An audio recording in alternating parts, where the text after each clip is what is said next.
Selamat datang di channel hiburan novel. Sebelum memulai mendengarkan novel, jangan lupa untuk subscribe dan like video ini, supaya admin bisa lebih bersemangat untuk membuat konten lebih banyak. Terima kasih. Bab 236. Kakek Zima tersenyum tipis, tetapi dia tidak melirik Zack sedikit pun. Dia melanjutkan. Mandy adalah orang yang luar biasa di antara keluarga Zima. Dia memegang dua posisi secara bersamaan, baik sebagai manajer proyek pusat perbelanjaan dan manajer keuangan. Karena dia memiliki tanggung jawab yang berat, aku memutuskan seseorang harus membantunya memikul sebagian beban itu. Zack. Setelah berpikir panjang, aku merasa kau adalah orang yang paling cocok untuk posisi ini. Mulai hari ini dan seterusnya, kau adalah wakil direktur keluarga Zima. Kau harus bekerja keras dan membantu Mandy untuk menangani semua jenis masalah dan berkontribusi untuk keluarga Zima kita. Apa kau mengerti itu? Semua orang yang hadir tercengang, bertukar pandangan tak berdaya satu sama lain. Tidak pernah terpikir oleh mereka bahwa kakek Zima akan mempromosikan Zack pada saat kritis seperti itu. Masalahnya, akhir-akhir ini Zack gagal melakukan hal baik. Terlebih lagi, dia berulang kali membebani keluarga Zima. Gara-gara dia, beberapa kali keluarga Zima jatuh di ambang kebangkrutan. Dengan semua yang telah terjadi, bagaimana bisa dia menjadi wakil ketua? Sepertinya kakek Zima cukup yakin dalam memberi Zack kesempatan untuk berkuasa. Dia menyatakan bahwa Zack ada di sana untuk membantu Mandy. Sebenarnya, dia ingin Zack menekan kekuatan dan memantau tindakan Mandy. Ada kemungkinan kesulitan di masa depan dengan keuangan perusahaan dan proyek pusat perbelanjaan. Mandy menggertakkan giginya.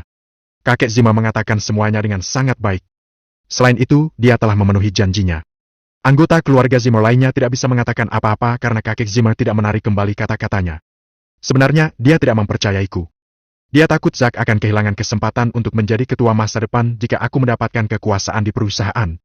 Tidak peduli seberapa banyak aku berkontribusi pada keluarga Zima. Tidak peduli seberapa banyak yang aku lakukan untuk mereka, kakek Zima selalu berpikir bahwa aku masih kurang dari Zack. Satu demi satu, para anggota keluarga Zima mengatasi keterkejutan mereka dan mulai tersenyum. Mereka memahami alasan di balik keputusan kakek Zima. Dia hanya membuat alasan untuk mencapai tujuan yang tidak jujur. Kakek Zima ingin mengurangi pengaruh dan kekuatan Mandy di dalam keluarga Zima. Dari awal sampai akhir, Zack adalah satu-satunya pewaris keluarga Zima. Semakin banyak kekuatan yang dimiliki Mandy, semakin banyak orang yang akan takut padanya. Zack juga tersenyum. Tidak pernah terpikir olehnya bahwa ada sesuatu yang bagus dari seluruh kegagalan ini. Zack tersenyum dan berkata, "Direktur, terima kasih atas kepercayaanmu padaku. Mulai hari ini, aku tidak akan mengecewakanmu. Aku pasti akan memenuhi tanggung jawabku dengan upaya terbaikku. Mandy, kau perlu bekerja sama dengan Zack di masa depan. Kita semua adalah keluarga." Kakek Zima berkata sambil tersenyum senang. "Kalau ada kesulitan apapun, diskusikan saja satu sama lain dan selesaikan bersama. Apa itu menjadi masalah?" "Baiklah, kakek." Mandy bersikap enggan, tetapi hanya itu yang bisa dia katakan. Segera pertemuan itu berakhir. Kakek Zima pergi terlebih dahulu. Zack melipat tangan di depan dada dan mendekati Mandy. Dia berkata dengan arogan, "Sepertinya tidak peduli seberapa keras kau berjuang, kau tidak akan pernah menang. Bagi kakek, posisimu tidak sebanding dengan milikku. Jangan terlalu sombong. Mulai sekarang, aku akan mengawasi setiap detail kecil dalam laporan keuangan perusahaan. Aku tidak peduli bagaimana kau menggelapkan dana sebelumnya. Mulai hari ini, jangan bermimpi untuk mengambil 1 sen pun tanpa tanda tanganku." Mandy menjawab dengan dingin. Dia tidak bisa diganggu oleh Zack, dan keluar dari ruang konferensi. Para anggota keluarga Zimmer sangat marah. Mereka tidak hanya mengandalkan gaji dari perusahaan untuk bertahan hidup. Tanpa trik mereka, bagaimana mereka bisa bertahan? Tampaknya Mandy bertekad untuk menghancurkan semuanya. Bagaimana Mandy bisa melakukan apa yang dia suka tanpa mempertimbangkan kesejahteraan kita? Bahkan kakek Zima tidak terlalu peduli tentang hal-hal ini. Dia pikir dia punya hak bicara setelah dia berkuasa. Dia pikir dia berhak melakukan itu karena dia sekarang menjadi manajer keuangan. Kita punya hak untuk mengambil milik kita dan kita tidak akan puas dengan apapun yang kurang dari itu. Mari kita lihat apa yang bisa dia lakukan mengenai itu. Sean tersenyum dan berdiri.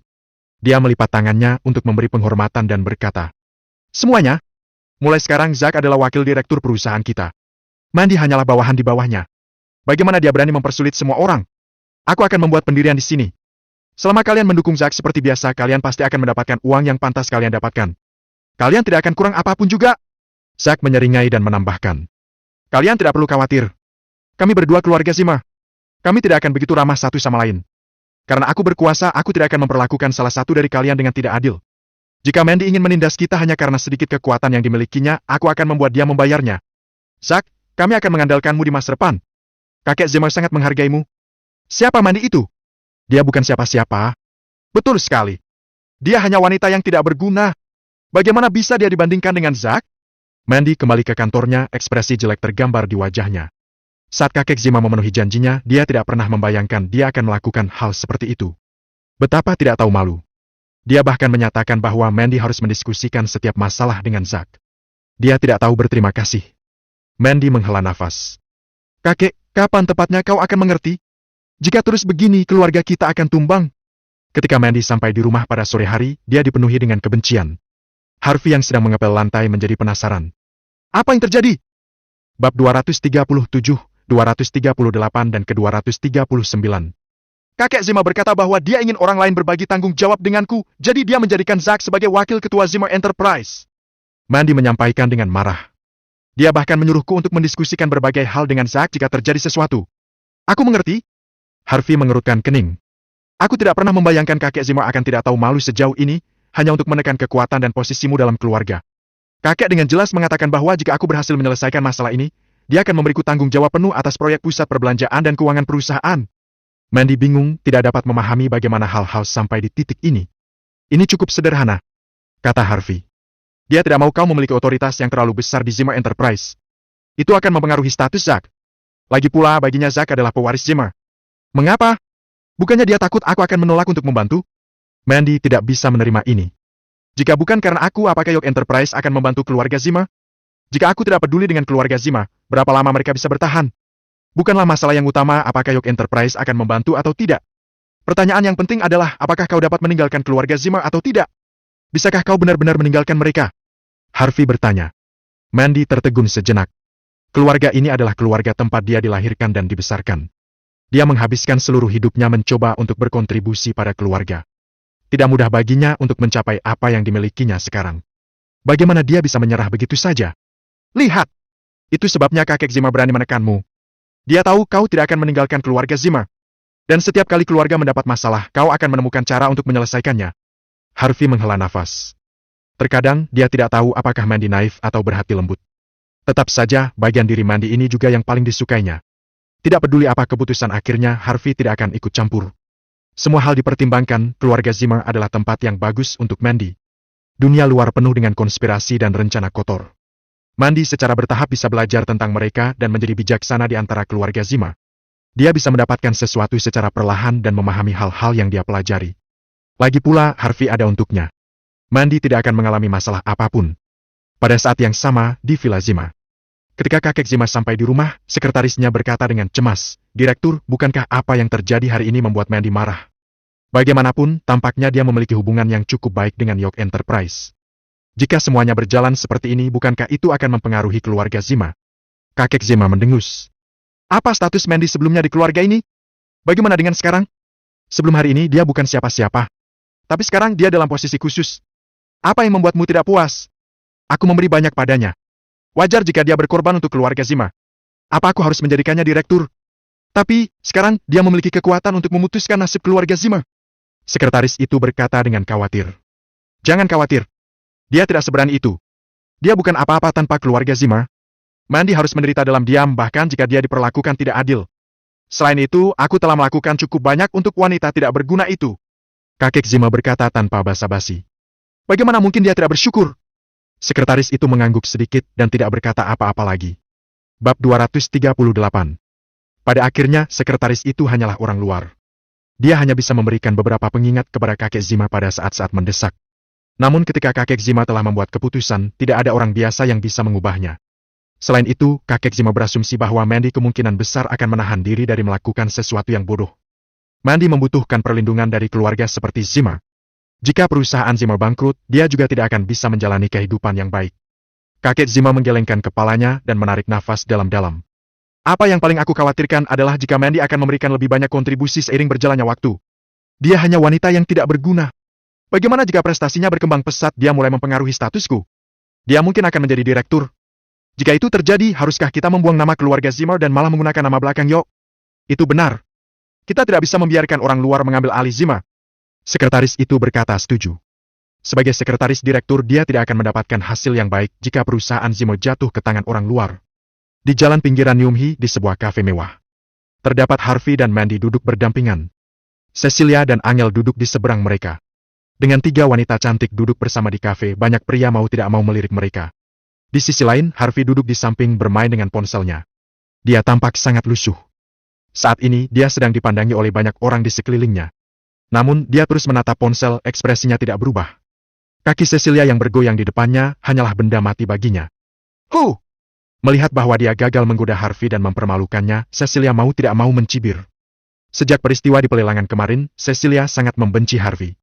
Itulah alasan mengapa Jake membuat begitu banyak masalah untuknya. Cecilia berpakaian seksi hari ini untuk mempermalukan Harvey. Ternyata Harvey tidak tertarik untuk meliriknya sekalipun. Ngomong-ngomong Mandy, apa kau benar-benar ingin orang ini pergi ke pertemuan denganmu? Angel yang duduk di samping bertanya dengan ragu-ragu. Bab 239. Tentu saja dia suamiku. Mandy menjawab tanpa basa-basi. Tapi kau belum pernah membawa dia sebelumnya? Angel bertanya dengan rasa ingin tahu. Jangan terlalu dipikirkan. Apa kau bersedia membawa pacarmu? Cih. Angel berkata dengan nada menghina. Mandy, aku tidak bermaksud untuk berdebat denganmu. Jika kau membawa Harvey, sampah yang tidak berharga ini, kau hanya akan mempermalukan dirimu sendiri. Mungkin seseorang di pertemuan itu akan menyukainya. Siapa? Mandy tampak manis. Nia Howell. Apakah kau sudah melupakannya? Dulu saat di universitas, setiap pria yang disukainya memiliki perasaan rahasia padamu. Dia akan gagal setiap kali dia mengakui perasaannya kepada seorang pria. Dia sangat ingin mencekikmu sampai mati. Aku mendengar dia memiliki kehidupan yang baik di Korea Selatan selama tahun-tahun ini. Dia sekarang secantik bidadari setelah operasi plastiknya. Alasan dia kembali ke negara kita adalah untuk pertemuan ini. Angel menasihati Mandy dengan sabar. Dia mungkin datang untukmu. Mandy, kamu sebaiknya berhati-hati. Selain itu, Nia sangat beruntung. Kudengar dia menggunakan foto palsu dari internet untuk menjalin hubungan asmara online dengan ahli waris kaya. Pria itu memberinya uang setiap hari. Hubungan mereka berlangsung selama setengah tahun. Lalu, sebelum bertemu, Nia menggunakan uang itu untuk operasi plastik. Setelah dia akhirnya bertemu dengan pria itu, Nia menikahinya sehingga dia cukup setia padanya. Aku dengar mereka menjalani kehidupan yang baik. Nia selalu memamerkan tas, villa, dan mobil sportnya dalam obrolan grup teman sekelas kita. Cecilia juga menghela nafas. Dia mungkin tidak suka bagaimana seorang Nia menjadi cantik melalui operasi plastik, tetapi memang benar Nia menjalani kehidupan yang luar biasa yang tidak dapat dibandingkan dengan orang biasa. Apa dia sudah menikah? Mandy cukup terkejut. Dia hanya memperhatikan bagian ini. Ya, dia sudah menikah sekarang. Dia bahkan mengundang kita bertiga, tapi kita tidak menghadiri upacara pernikahannya. Kata Angel. Apa kau lupa tentang itu? Angel menghela nafas. Dia memandang Harvey dari atas ke bawah dan berkata, sampah yang tidak berharga, jika kau benar-benar pria sejati, lebih baik kau tidak menghadiri pertemuan itu. Mandy selalu diajak oleh orang lain karenamu. Setelah selesai berbicara, dia menghela nafas lagi. Mendengar hal itu, Cecilia pun mulai membujuk Mandy. Menurutku, Mandy harus segera menceraikan sampah yang tidak berharga ini. Mengingat betapa luar biasanya dia akan menemukan suami yang sangat baik dengan latar belakang yang lebih baik dalam sekejap mata. Harvey memutar matanya. Mengapa kau berpikir Mandy akan dipermalukan jika dia membawaku? Mungkin aku akan membuatnya bangga. Cih! Angel tidak menghargainya. Kau? Setelah itu, Angel tidak merasa perlu berbicara dengan Harvey. Pria ini tidak memiliki kesadaran diri. Aku tidak tahu apa yang salah dengan Mandy. Bahkan Mandy sekarang membiarkannya menjadi bagian dari hidupnya. Mungkinkah Mandy masih belum siap untuk menceraikannya? Pemikiran itu mengejutkan Angel.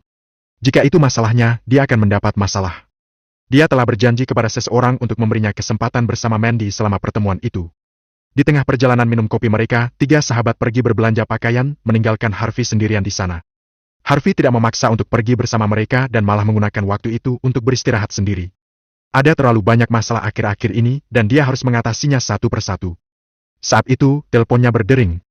Harvey menjawab telepon dan berkata dengan santai. Ada apa? Tuan Yok, kami telah mengatasi masalah dengan Kavi. Mulai sekarang, dia salah satu bagian dari kita. Aku akan terus mengawasinya. Tyson berkata dengan hormat di ujung telepon. Aku pasti akan menghentikannya keluar dan membuat kekacauan. Baiklah, aku mengerti. Harvey menjawab dengan tenang. Tanpa layam, kita berhasil mendapatkan kembali dana investasi dari Brook. Pencabutan proyek lain juga berjalan mulus. Untuk saat ini, tidak ada yang mencari masalah dengan kita. Saat dia berbicara, Tyson mau tidak mau merasa sedikit sombong. Boleh juga. Bagaimana dengan Dario? Aku memiliki ekspektasi tinggi padanya, kata Harvey. Jadikan dia salah satu dari kita. Tuan Yok, jangan khawatir. Kami sudah mulai melihat latar belakangnya. Setelah kami menyelesaikannya, kita akan dapat bertindak sesuai keinginan kita. Tyson berkata sambil menepuk dadanya. Kami pasti akan menjadikannya salah satu dari kita. Baiklah, itu saja. Satu lagi, ambil lebih banyak orang untuk melindungi istriku. Jangan biarkan sesuatu terjadi padanya. Ya, Tuan. Setelah memberikan perintahnya, Harvey menghela nafas lega. Dia telah mengatur sebagian besar hal di Nyumhi dengan baik dan benar. Semuanya harus berjalan sesuai dengan rencananya. Pada hari pertemuan tersebut, Harvey mengemudikan Porsche-nya sementara Mandy duduk di kursi pengemudi. Keduanya pergi menjemput Cecilia dan Angel. Saat mereka masuk ke dalam mobil, mereka tercengang. Mereka bukanlah gadis kecil yang tidak tahu apa-apa tentang dunia. Mereka melihat Porsche bukanlah mobil biasa pada pandangan pertama. Al, Harvey, apa kau benar-benar kaya sekarang? Dari mana kau menyewa mobil ini? Mengapa mobil ini terlihat sangat baru? Sepupu Angel, Kevin, mendirikan usaha otomotif. Karena itu, Angel memahami industri otomotif dengan cukup baik. Bab 240 dan ke-241. Ini adalah hadiah dari sepupumu. Harvey berkata dengan santai. Kevin? Bagaimana mungkin? Harga mobil ini setidaknya lebih dari $300.000. Kenapa dia memberikan ini padamu? Angel dipenuhi dengan rasa menghina. Harvey suka bertingkah sombong dan membuat pertunjukan. Aku tidak tahu di mana dia menyewa mobil ini. Bagaimana bisa dia begitu tidak tahu malu dan mengatakan bahwa itu adalah hadiah dari orang lain? Hal yang wajar menyewa mobil mewah untuk pamer saat ada pertemuan. Tetapi Harvey bahkan tidak sadar bahwa dia perlu melakukan tindakan yang lebih baik jika dia benar-benar ingin pamer. Bagaimana bisa dia memakai pakaian lusuh seperti itu? Jika Harvey memberitahu orang-orang bahwa mobil ini miliknya, tidak akan ada yang mempercayainya. Harvey tidak ingin menjelaskan dirinya sendiri dan langsung mengemudi. Dia hanya mengatakan yang sebenarnya, tetapi tidak ada yang percaya kata-katanya. Porsche itu melaju dengan cepat menuju Villa Hot Spring di pinggiran kota. Villa Hot Spring terkenal di Nyumhi. Mata air di sana dikenal karena kemampuannya dalam mengurangi kelelahan dan memperbaiki penampilan. Jumlah orang yang memesan kamar pada hari kerja saja sangat tinggi. Meskipun orang tidak datang ke pemandian air panas, untuk makan di sana mereka harus melakukan reservasi terlebih dahulu. Orang biasa tidak akan pernah memiliki kesempatan untuk melakukannya. Angel, kudengar kau perlu membuat reservasi setengah tahun sebelumnya bahkan hanya untuk restoran VIP di sana. Siapa yang mendapat kehormatan untuk membuatnya? Tanya Mandy penasaran. Bagaimana mereka bisa mengadakan pertemuan di sini? Angel mencibir. Suaminya Nia. Aku dengar dia memiliki beberapa saham di properti itu. CEO tempat itu rupanya adalah paman suami Nia. Mandy kaget. Suami Nia cukup berpengaruh. Dia bahkan memiliki saham di Villa Hot Spring. Nia benar-benar memiliki kehidupan yang luar biasa. Bukankah pemilik Villa Hot Spring bernama Kane Brook? Kata Harvey. Dia dari keluarga Brook di Nyumhi. Tempat itu bisa dianggap sebagai milik keluarga Brook. Hei, karena kau tahu itu milik keluarga Brook, maka kau seharusnya tahu siapa Kane, bukan? Dia adalah pewaris dari keluarga Brook. Kudengar dia pria yang cukup baik dalam hal watak dan kemampuannya. Hal yang paling penting adalah dia baru berusia 30-an. Lagi pula dia masih single. Dia orang kaya, pria lajang. Seru Cecilia dipenuhi dengan antisipasi. Harvey tidak bisa berkata-kata. Wanita ini tidak bisa diharap. Setiap hari, dia terobsesi dengan ide menikahi keluarga kaya. Masalahnya adalah tidak banyak keluarga yang mau menikahimu. Selain itu, mereka mungkin memiliki persyaratan sendiri untuk calon menantu perempuan. Lihat saja dirimu sendiri. Apa yang kau pikirkan sepanjang hari? Mandy menggelengkan kepalanya. Celia, bisakah kau memasukkan akal sehat ke kepalamu? Ini adalah pertemuan kelas kita, bukan semacam acara besar. Kane tidak akan bergabung dengan kita. Angel mencibir. Kau salah, Mandy. Lihat Nia, si jelang itu barusan memberitahu grup chat bahwa CEO Brook akan mampir dan ikut bersulang nanti selama pertemuan kita. Mandy kehabisan kata-kata. Dia dan Harvey saling memandang. Pada saat itu, dia membagikan perasaan Harvey. Orang asing yang bahkan bukan suamimu akan datang untuk bersulang. Apa yang bisa kau pamerkan? Apakah kau sudah gila? Namun Cecilia sangat gembira dan senang mendengar berita itu. Hal ini selalu menjadi mimpinya untuk menikah dengan keluarga kaya. Sebelumnya, dia tidak pernah punya kesempatan. Akhirnya peluang emas datang. Mungkin mimpinya akan benar-benar menjadi kenyataan. Angel menggelengkan kepalanya. Bahkan dia tidak tahan melihat Cecilia. Di tempat parkir Hotel Hot Spring, seorang wanita berpakaian menggoda keluar dari mobilnya dengan sepatu hak tinggi. Dia memiliki sosok sensual yang tidak dapat disangkal dengan wajah yang cantik. Sebagian orang bisa tahu bahwa dia telah disuntik dengan terlalu banyak bahan kimia untuk kecantikan. Meskipun fitur wajahnya cantik, namun terlihat tidak wajar. Dia mirip dengan barang pecah belah yang terlalu halus. Setiap bagian dari dirinya tampak nyata dan palsu pada saat yang bersamaan. Seorang pria berjas berdiri di sampingnya. Sebuah Ferrari diparkir di dekatnya. Sayang, mobil ini tidak terlalu buruk kan? Aku meminta pamanku untuk meminjamkannya padaku. Saat teman sekelasmu melihat ini, mereka akan cemburu. Jamie Brook berkata dengan sombong, dia adalah suami Nia, tetapi dia bukan keturunan langsung dari Brook. Nia memegangi lengannya dengan mesra. Suamiku, kau yang terbaik. Jangan khawatir, aku pasti akan melayanimu dengan baik malam ini saat kita pulang. Jamie tertawa pelan dan berkata, kalau begitu, aku akan bersenang-senang malam ini. Satu demi satu, teman sekelas Nia tiba di tempat itu. Saat melihat Ferrari, mereka menjadi sangat cemburu. Untuk keluarga biasa seperti mereka, jangankan memiliki Ferrari, mereka mungkin tidak mendapatkan kesempatan untuk melihat mobil itu dalam hidup mereka. Saat ini, banyak dari mereka yang sibuk berfoto dengan Ferrari. Bibir Nia membentuk senyuman cerah, kepuasan luar biasa mengalir dalam dirinya. Apa tujuan dari berkumpul selain ini? Untuk apa lagi aku mengatur acara ini jika tidak membuat iri setiap orang di sini? Jika kau suka, kau bisa masuk ke dalam mobil dan duduk di sana sebentar. Kau juga bisa berfoto di dalamnya. Itu akan menjadi pengalaman yang jauh lebih baik, kata Nia sambil tersenyum kecil membuka pintu mobil. Nia, kau sangat murah hati. Kami sangat iri padamu. Suamimu tidak hanya kaya, dia bahkan memperlakukanmu dengan sangat baik. Akan sangat menyenangkan jika suamiku bisa membelikanku sebuah Ferrari suatu hari nanti. Teman-teman sekelasnya mengoceh dengan bersemangat. Kecemburuan mereka yang luar biasa terhadap kekayaan Nia tidak bisa diragukan lagi. Seketika itu juga sebuah Porsche meluncur dengan anggun dan terparkir tidak jauh dari Ferrari. Terima kasih telah mendengarkan cerita novel. Sampai ketemu kembali di video berikutnya.